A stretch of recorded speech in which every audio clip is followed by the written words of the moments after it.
कारणावरून एखाद्या मुद्द्यावरनं भांडण झालं, त्याचं पर्यवसन मारहाणीमध्ये झालं, ती हॅरेसमेंट होत नाही. हे सुप्रीम कोर्टाचा जो निकाल आहे तो निकाल आम्ही आज निदर्शनास आणून दिला कोर्टाच्या. ते काय माझं ओपिनियन नाहीये, तसे न्यायनिवाडे ऑलरेडी आहेत, ते न्यायनिवाडे आम्ही दिलेले आहेत. त्यामुळे त्यांना सुसाईड केलेलं होतं का? सुप्रीम कोर्टाने जी ऑर्डर केली आहे सुसाईडच्याच केस मधले आहेत ना, सुसाईडच्या. तिला मारहाण झाली. प्रत्येक मारहाण ही काय सुसाईड करण्यासाठी, उद्युक्त करण्यासाठी होते असं त्याचा अर्थ होत नाही.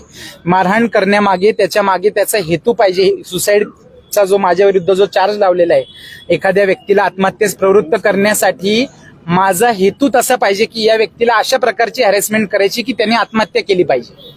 त्याच्यामुळे असा एखादा ऑड इन्सिडन्स, आज 23 पासून ती माझ्याबरोबर नांदत होती, 23 पासून आजपर्यंत एक कंप्लेंट आहे का, एनसी आहे का, आजपर्यंत तिच्या शरीरावरती माझं एक बोट लागलेली अशी केस आहे का, माझ्यावर असं कधी कुणी आरोप केलेला आहे का?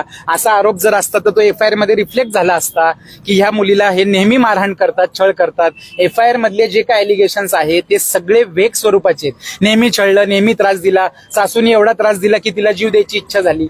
हे सफिशियंट नाहीये, हे वेग स्टेटमेंट आहे. ही आर्ग्युमेंट आम्ही केलेली आहे.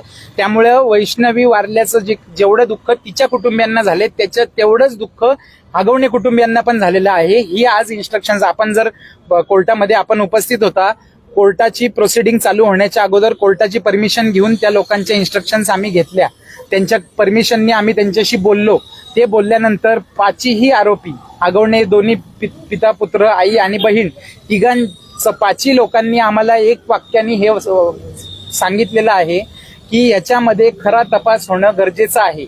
आम्ही अडकलोय म्हणून आम्ही असं बोलत नाहीये.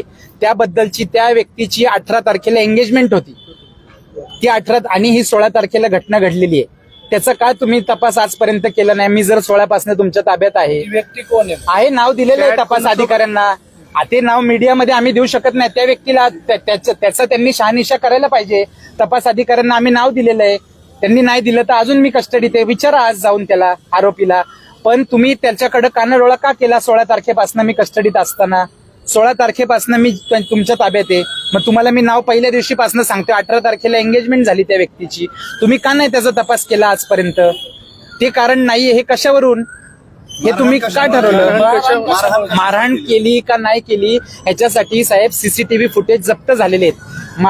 वळ जे तिच्या शरीरावरती आहेत ते वळ कोणत्या इन्सिडेंट्स मधले आहेत, कशाचे आहेत, याच्याबद्दलचा संपूर्ण तपास हा आता पोलिसांनी केलेला आहे.